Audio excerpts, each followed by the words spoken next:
Poromoka, unajua kila kizungumzo moja mbili tena.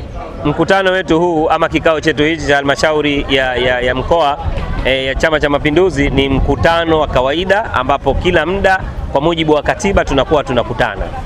Tumejadili mambo mengi, lakini pamoja na mambo mengine, jambo la kwanza ilikuwa ni shukrani kubwa tu. Shukrani hii ililenga kwa rais wetu wa Zanzibar na mwenyekiti wa Baraza la Mapinduzi kwa ushindi wa kishindo ambao wameupata katika uchaguzi mkuu.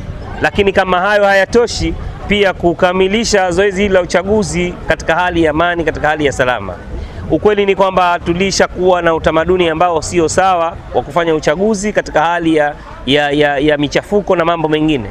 Lakini alhamdulillah, kipindi hichi ni uchaguzi wa kihistoria ambao umefanyika katika hali ya amani kubwa, kiasi kwamba hakuna hata mtu mmoja ambaye kaweza kukunwa wala upele katika mazingira haya.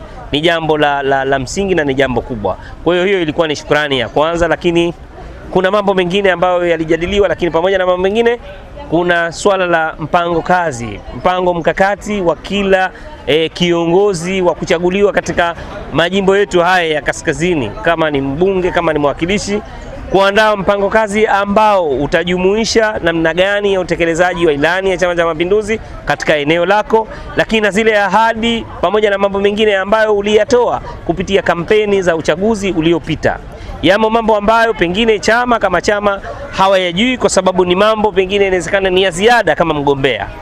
Sasa yote haya yapangiwe mpango kazi kuona namna gani ya Chama cha Mapinduzi kitafanya follow up ama kitafanya ufuatiliaji wa namna gani kiongozi wa jimbo kama ni mbunge ama mwakilishi anatenda kazi kupitia mpango kazi huo. Hii itasaidia namna gani ya kuona wale watu ama wale wananchi waliotuchagua katika majimbo yetu wanashughulikiwa ama wana lugha gani ya kusema, lakini kwa namna gani tunawahudumia kupitia huo mpango kazi wenyewe na kupitia hiyo ilani, kupitia ahadi ambazo zimewekwa ama tumeziweka.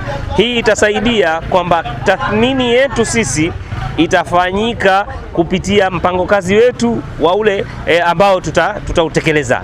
Hii itasaidia kwa kiwango kikubwa. Kana kwamba haitoshi, kuna mambo mengi ambayo tumeyajadili, lakini kimuhtasari haya ni mambo makubwa ambayo tumeyajadili, lakini ikiwemo na lile la kumalizia kubwa ambayo la siku zote, lazima tuhakikishe kwamba tunaendelea kuishi kwa umoja, tunaendelea kuishi katika mshikamano, tunaendelea kuishi katika hali ya amani kabisa. Amani hii imeenziwa na viongozi wetu kwa kipindi kirefu. Si jambo jema kuona kwamba tunaingia kwenye vile vichecheo ambavyo vinaweza vikatuharibia amani yetu, na hili ni msingi muhimu sana hata katika kujenga na kuimarisha chama chetu. Umoja na mshikamano ni jambo la msingi ambalo limehimizwa, lakini katika hayo lazima tudumishe umoja, tudumishe amani yetu ili kuona kwamba malengo yaliyokusudiwa yanafikiwa kwa mustakabali wa jamii, kwa mustakabali wa chama chetu, kwa mustakabali wa maendeleo ya jamii, kwa maendeleo ya nchi yetu kwa ujumla.